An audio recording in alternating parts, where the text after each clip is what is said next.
Hello folks and welcome to the channel, and in this episode we are looking at the work that I'm doing in between on the MGA. In the previous video you might have seen that we have prepared the MGA for painting, and more specifically the body of the MGA.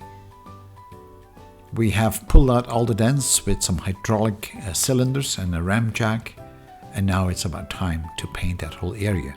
Now the fenders and the bonnet also need to be painted, but that's going to take a bit more time. So that is why I am not showing you all this now in a full-blown video, but this is a short overview of where I am today. And some of you might have seen this footage already. This is where we are applying the polyester putty to the areas where we have removed the dent out of the body of the MGA. Now, degreasing is always something very important, and I do like to use acetone for that. And here I'm correcting some additional areas, and I'm using a rasp to get the sharp edges off.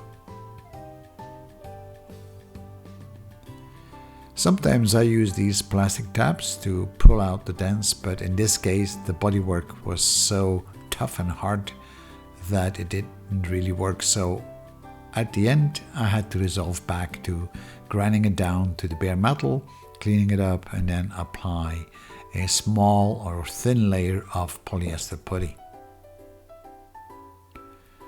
And as they say, 90% of the work on painting a car is preparation and 10% is actually painting. And that's also true on this MGA.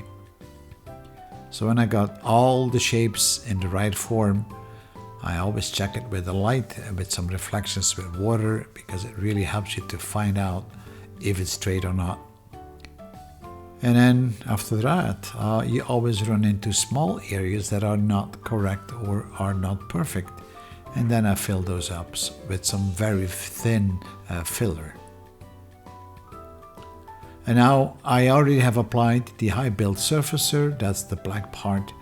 You can call it a primer if you want, but it's a high built one, and I'm sanding it down with a grit 400 and then blow it dry, and then you will see these small little areas whereby I still need to put some very thin putty onto it.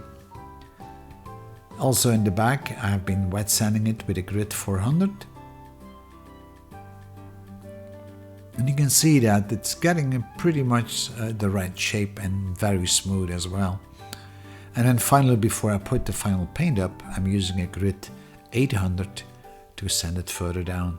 But before doing so, I'm also going to degrease it, and for that I use the normal thinner. And then I use a tag rag, which is a bit of a sticky rag, to remove all the dust. I'm getting my SATA 5000 ready, and I follow the instructions on the mixing, which is 1/3 of hardener and 2/3 of paint.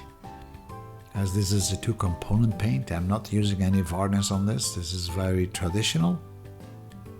And I'm always using a Zift before I put it into the bucket of my spray gun, because I don't want to have any particles that would be blocking the paint gun. Otherwise, I'm painting at about 1 bar, and I'm using an HVLP gun, and the nozzle is about 1.3 millimeters. I have applied several coats of red paint here, but of course you can't see it all. It was a bit tough because it didn't really cover too well, but after about 3 to 4 coats it worked out just fine.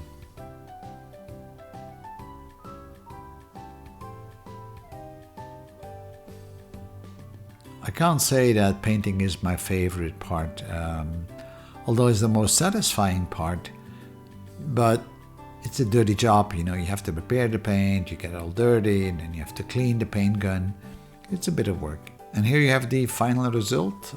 Now it needs to dry for a couple of hours, about 3 to 4 hours, and that should cure the paint, and then we can remove the plastic. You can see that the car is all the way front in the paint booth because the booth is a bit too small.